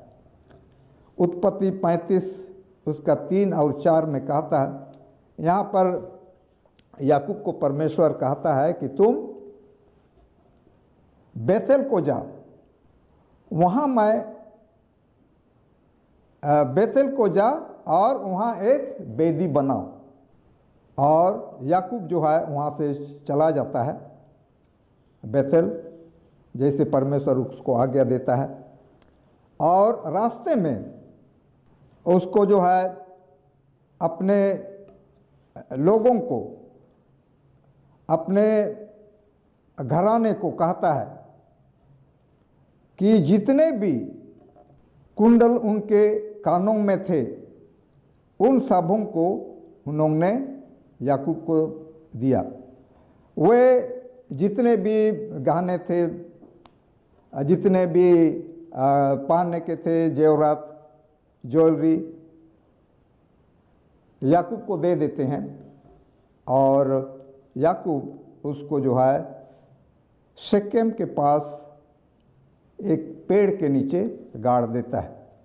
तो इस्राएली लोग मिस्र से आने के बाद ज्वेलरी पहनते थे और परमेश्वर उनको ये सबसे दूर रहने के लिए सिखाता है, गाइडेंस देता है। और यहाँ पर याकूब को हम पाते हैं कि याकूब उनको मांग लेता है और उसको जो है एक पेड़ के नीचे गाड़ देता है।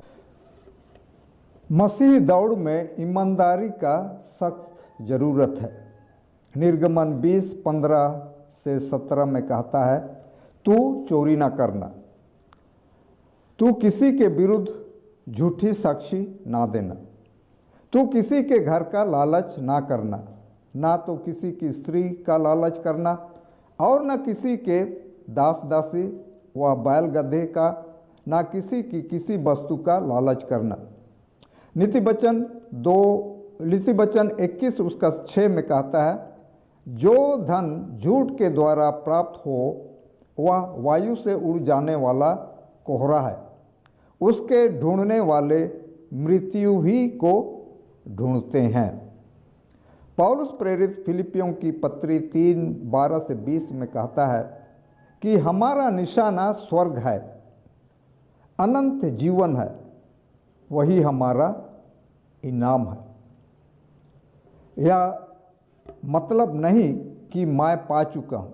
पौलुस प्रेरित कहता है कि मेरा मतलब ये नहीं कि मैं पा चुका हूँ या सिद्ध हो चुका हूँ, पर उस पदार्थ को पकड़ने के लिए दौड़ा चला जाता हूँ जिसके लिए मसीह यीशु ने मुझे पकड़ा था।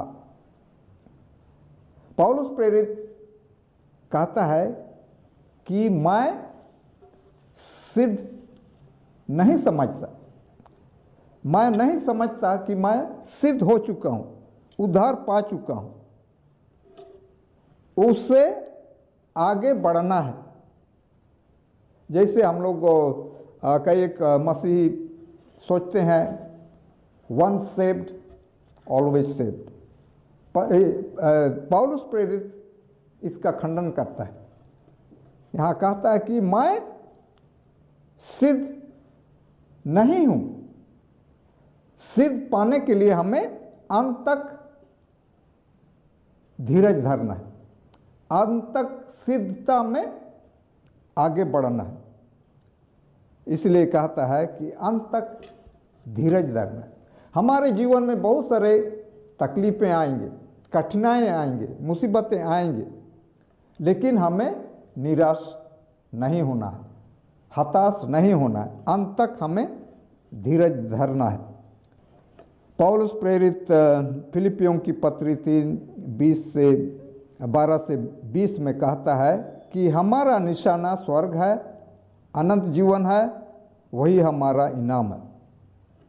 तो पौलुस प्रेरित कहता है कि परंतु केवल यह एक काम करता हूँ कि जो बातें पीछे रह गई हैं उनको भूलकर आगे की बातों की ओर बढ़ता हुआ निशाने की ओर दौड़ता चला जाता हूँ, ताकि वह इनाम पाऊँ जिसके लिए परमेश्वर ने मुझे मसीह यीशु में ऊपर बुलाया है।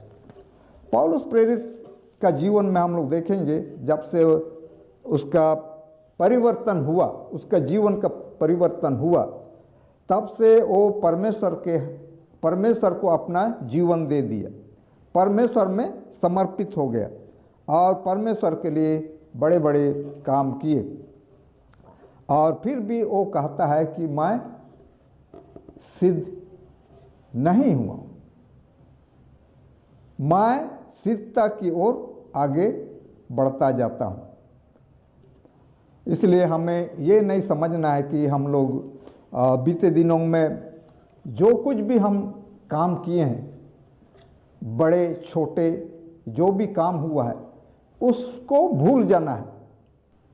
कई काम में हम लोग असफल हुए हैं और कई काम में हम लोग बहुत सफल हुए हैं, बहुत अच्छा किए हैं।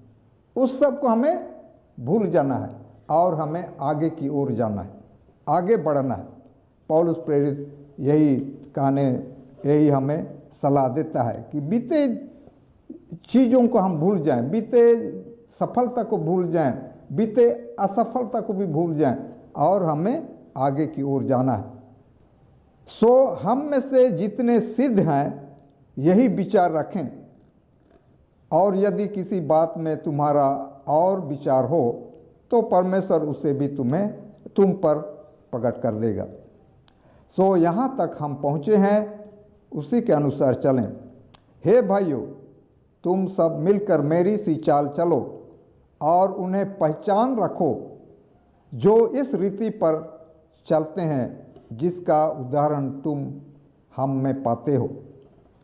क्योंकि बहुत तेरे ऐसे चाल चलते हैं जिनकी चर्चा मैंने तुमसे बार बार किया है और अब भी रो रो कर कहता हूँ कि वे अपनी चाल चलन से मसीह के क्रूस के बैरी हैं। उनका अंत विनाश है, उनका ईश्वर पेट है। वे अपनी लज्जा की बातों पर घमंड करते हैं और पृथ्वी की वस्तुओं पर मन लगाए रहते हैं। पर हमारा स्वदेश स्वर्ग पर है और हम एक उद्धारकर्ता प्रभु यीशु मसीह के वहाँ से आने की बाट जोह रहे हैं। तो यहाँ हमें पौलुस प्रेरित यही कह रहा है कि हमारा लक्ष्य स्वर्ग है, अनंत जीवन है और मसीह का आगमन की हम बाट जो रहे हैं। वह अपनी शक्ति के उस प्रभाव के अनुसार जिसके द्वारा वह सब वस्तुओं को अपने वश में कर सकता है, हमारी दीनहीन देह का रूप बदलकर अपनी महिमा की देह के अनुकूल बना देगा। इस दौड़ में सफलता प्राप्त करने के लिए क्या करना चाहिए? हम कुछ ऐसे बिंदुओं को देखें जो मसीह दौड़ में अड़चने डाल सकते हैं, बाधा डाल सकते हैं।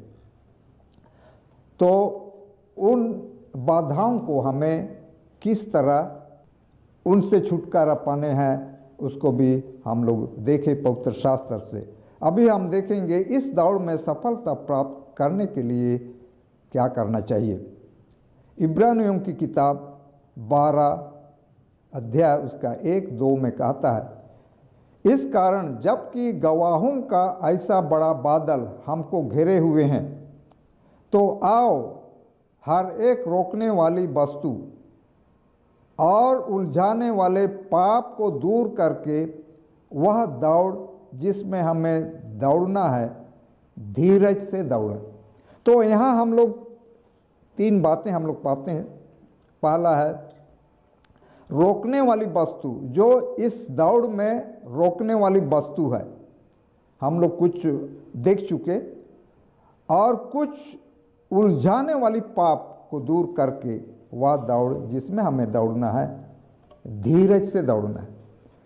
तो जैसे हम लोग देखते हैं रेस में जो दौड़ते हैं, जो भाग लेते हैं, वे कैसे कपड़े पहनते हैं, लड़का हो या तो लड़की हो, बहुत छोटा कपड़े पहनते हैं। रेस में दौड़ने के लिए छोटे कपड़े पहनते हैं और दौड़ते हैं, क्योंकि अगर वो लोग मान लिया महिलाएं साड़ी पहन के दौड़ें तो वो लोग दौड़ नहीं सकेंगे, और पुरुष फुल पैंट पहन के दौड़ें तो वो लोग दौड़ नहीं सकेंगे।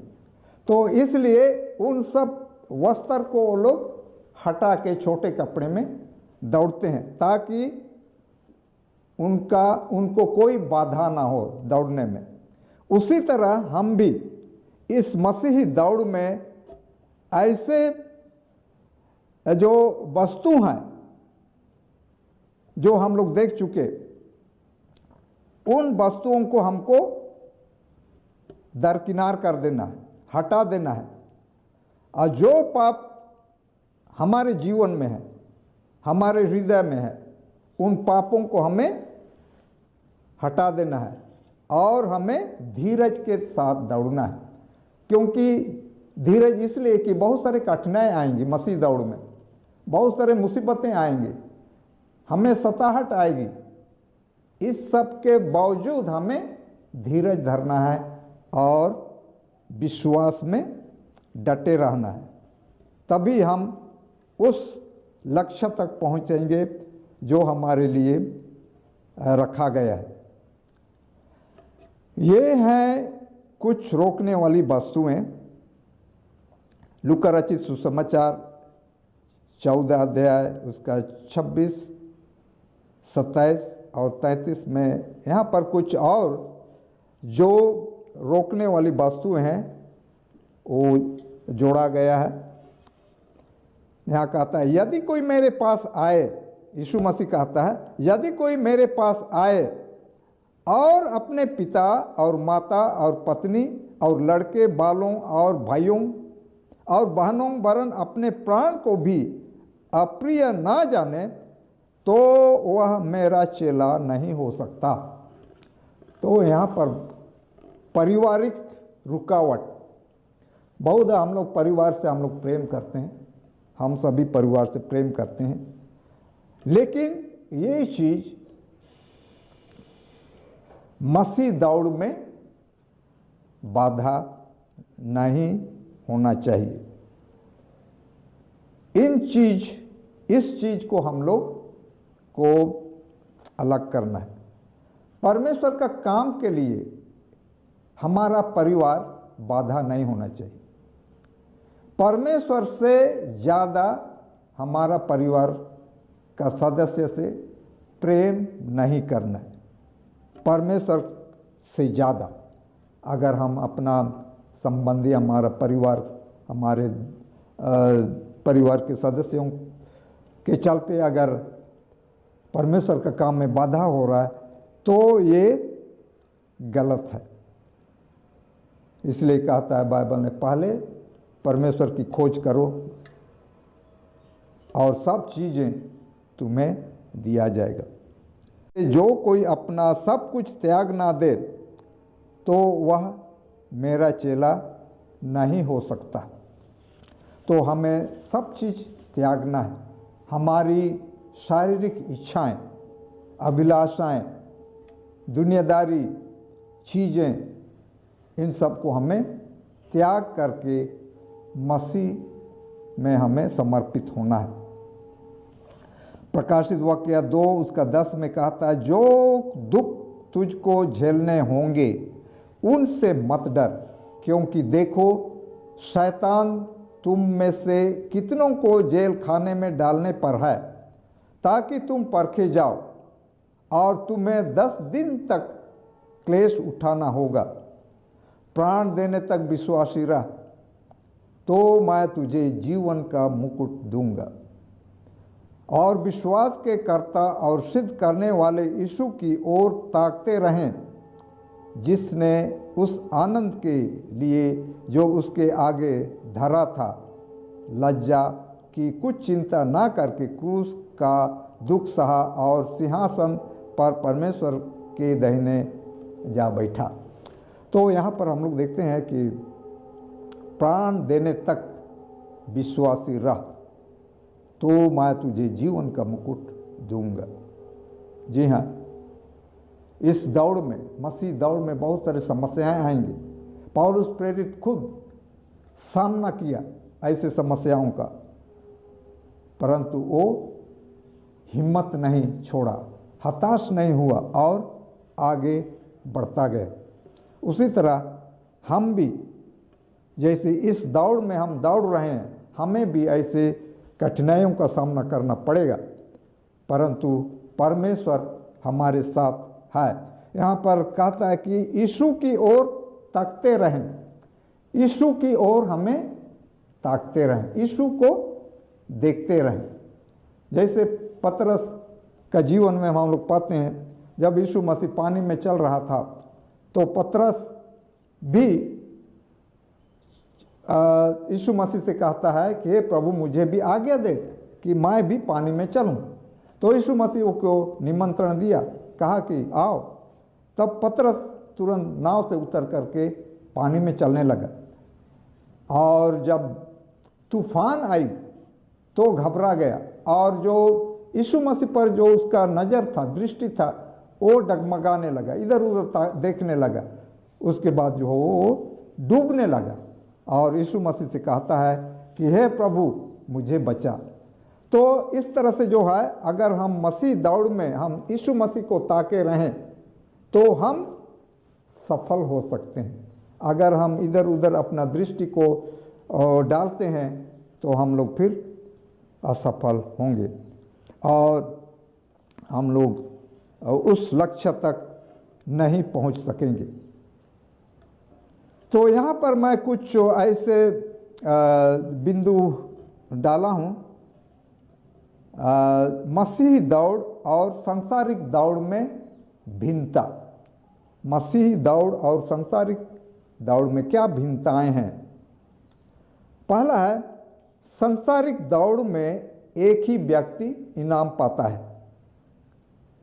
मसीह दौड़ में सभी प्रतियोगिता जो लक्ष्य तक पहुंचता है इनाम पाता है। आगे पहुंचे या तो पीछे पहुंचे, वो इनाम पाता है। सांसारिक दौड़ में जो इनाम मिलता है वह मुरझा जाता है, नष्ट हो जाता है। जो एंशियंट ग्रीस ओलंपिक में जो इनाम देते थे वो पत्ते के होते थे, पत्ते के रीद बनाए जाते थे और वही देते थे। और क्या पेड़ का पत्ते होते थे, यहाँ पर मैं लिखा हूँ, देवदार के पत्ते, देवदार पेड़ के पत्ते, जैतून के पत्ते, सेव के पत्ते, इनका जो है रीद बनाया जाता है और वही उनको दिया जाता है। तो लेकिन ये लोग ये जो है तुरंत मुरझा जाते हैं और नष्ट हो जाते हैं। लेकिन जो मसीह दौड़ में जो इनाम है वो मुरझाता नहीं, कभी मुरझाता नहीं, वह अनंत है।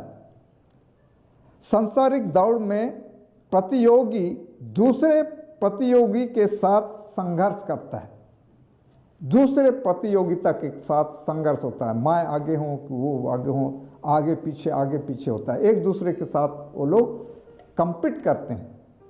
लेकिन आत्मिक दौड़ में या तो मसीही दौड़ में प्रतियोगी जो है खुद के साथ संघर्ष करता है, खुद के साथ। तो ये अंतर हम पाते हैं।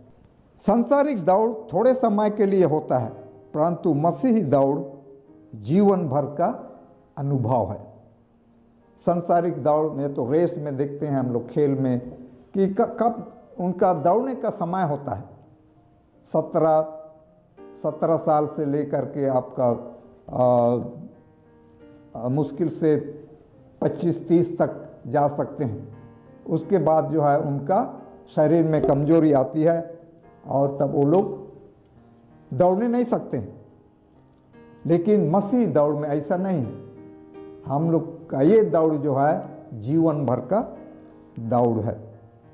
मेरी प्रार्थना यह है कि आइए हम सब इस दौड़ में ऐसा दौड़ें जैसे पौलुस प्रेरित ने दौड़ लगाया और उसके साथ कहें, मैं अच्छी कुश्ती लड़ चुका हूँ, मैंने अपनी दौड़ पूरी कर ली है, मैंने विश्वास की रखवाली की है। भविष्य में मेरे लिए धर्म का वह मुकुट रखा हुआ है जिसे प्रभु जो धर्मी और न्यायी है मुझे उस दिन देगा, और मुझे ही नहीं वरन उन सब को भी जो उसके प्रकट होने की प्रिय जानते हैं। 2 तिमोथी 4:7 और 8 पर। धन्यवाद। परमेश्वर आप सबों को इस नए साल में बहुत आयत से आशीष दे, स्वस्थ रखे, यही मेरी प्रार्थना है। आइए हम प्रार्थना करते हैं। पवित्र से नाम का यहोवा परमेश्वर, हम फिर से तेरे पास आते हैं क्योंकि तूने हमारे साथ रहा और इस घड़ी तुम हम सबों को आशीष दिया।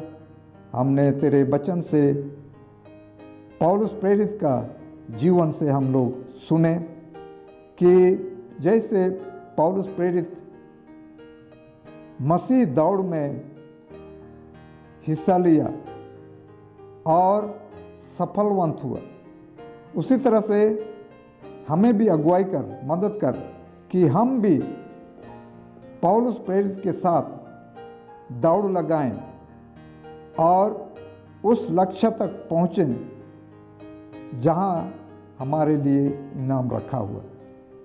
तो हमें मदद कर कि हम ये दौड़